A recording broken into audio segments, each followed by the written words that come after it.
I'm BB Alston, and I'm author of Amari and the Night Brothers.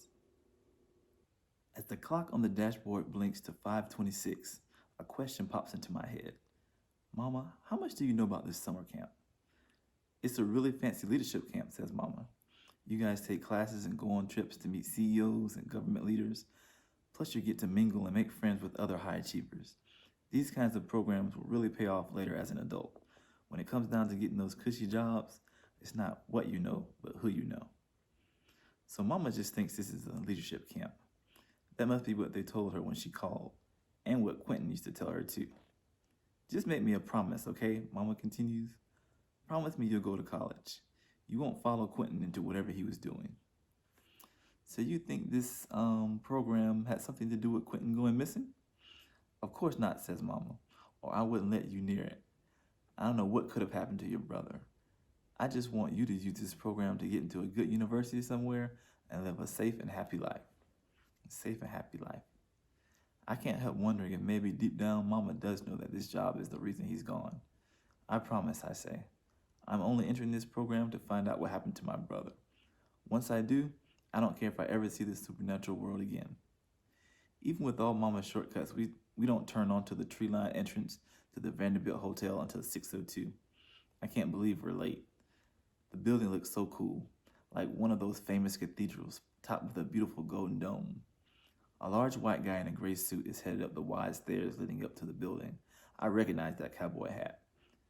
That's your escort, says Mama. Catch him before it's too late. I push open the door and step outside. Agent Magnus, I'm here. If Agent Magnus hears me, he doesn't stop or even turn around. I can't believe we come all this way only to be late. Hey, it's me, Quentin's little sister. I bounce back and forth, waving my hands over my head, praying that Agent Magnus will turn around. At Quentin's name, Agent Magnus pauses and turns to face me. He's twice as intimidating in real life. Those intense gray eyes size me up as he continues to come down to meet us. Mama gets out of the car to thank him. He says something that makes her laugh and then gives her hand a kiss. Mama blushes and giggles. Of course they know each other. Mama used to drop Quentin off here every summer. Baby girl, says Mama, introduce yourself. Now that he's right here in front of me, I can't find any of the confidence I had a minute ago. Hello, I say, not able to meet Agent Magnus's eyes. You're late. His voice is deep with a deep southern raspy twang. Believe Mr. Ware said to be here by 6. I know, I say. There was traffic and he puts a hand up to cut me off. One thing you're going to learn is we don't make excuses. If you were anybody else, you'd be headed right back home. But you had one favor owed to you on account of being Quentin's little sister. That favor is used up now, understand? I nod. Yes, sir. Agent Magnus turns his attention to Mama. Always a pleasure, Renee. I'll make sure Amari is well looked after. Mama smiles. I know you will. You and Quentin were so close. I'm thankful you take the time to escort Amari on her first day. Great kid, Quentin. A flicker of emotion passes across Agent Magnus's face. I'll send someone down to collect Amari's things. His eyes find me again. You ready? I think so, I say. Agent Magnus grins. Oh, I doubt that very much. The inside of the Vanderbilt Hotel is easily the fanciest place I've ever been. The lobby is huge, probably bigger than most people's houses. The floor glistens like it's permanently wet, and tall paintings hang on the walls. The hotel guests all look like really important people. Men and women lounge on plush chairs, sipping drinks brought to them by waiters in clean white uniforms as music from the string quartet set up in front of the large fountain fills the lobby. My stomach knots. And here I thought I didn't fit in at Jefferson Academy. This looks like the kind of place the royal family of another country might stay if they were visiting America. I feel like a speck of dust on a beautiful painting. The Vanderbilt Hotel is one of the many cover businesses the Bureau uses to fund and conceal our organization. The Bureau rests on the natural magic wellspring, which allows us an everlasting power source for so much of what we do here. The hotel's a bit frou-frou for my taste, but they have a killer cigar selection. I keep my head down as Agent Magnus leads me through the bright lobby to a small hallway marked authorized personnel only.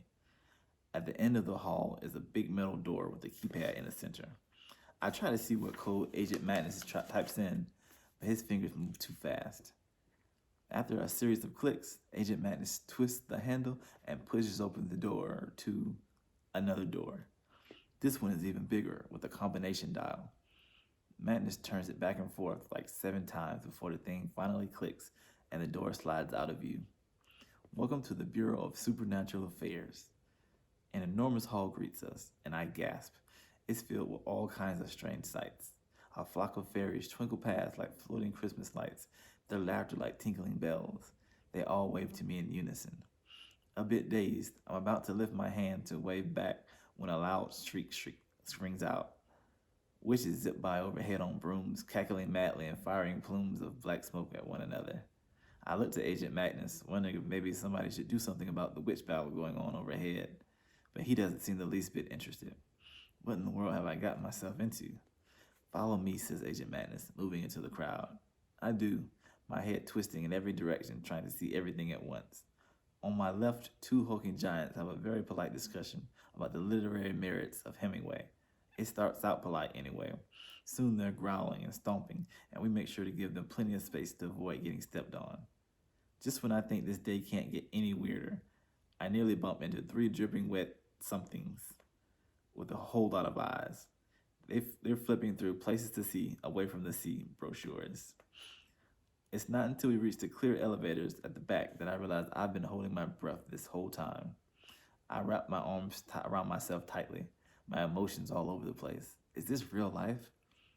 You all right, kid? Agent Magnus asks with a grin. I nod stiffly, and he laughs. We're all a bit shell-shocked in the beginning.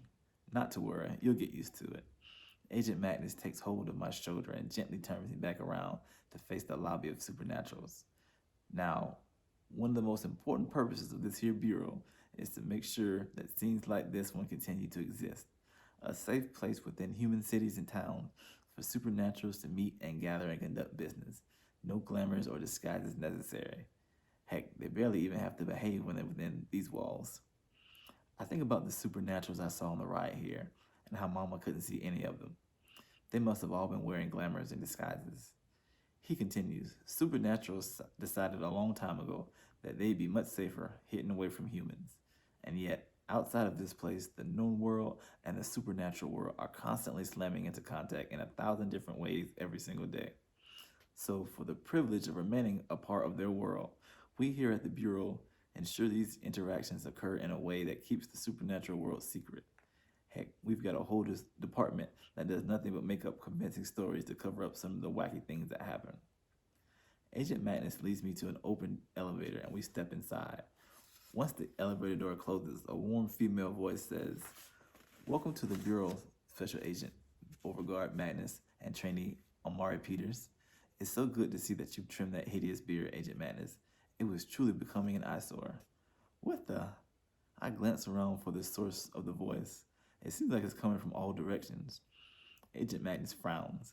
"Weren't you just telling me how great it looked just the other day?" "No," the voice answers. "If I remember correctly, my exact words were, 'You've certainly looked worse.' That hardly constitutes a compliment." As Agent Magnus chuckles, I have to ask, just to be clear, you're having a conversation with the elevator?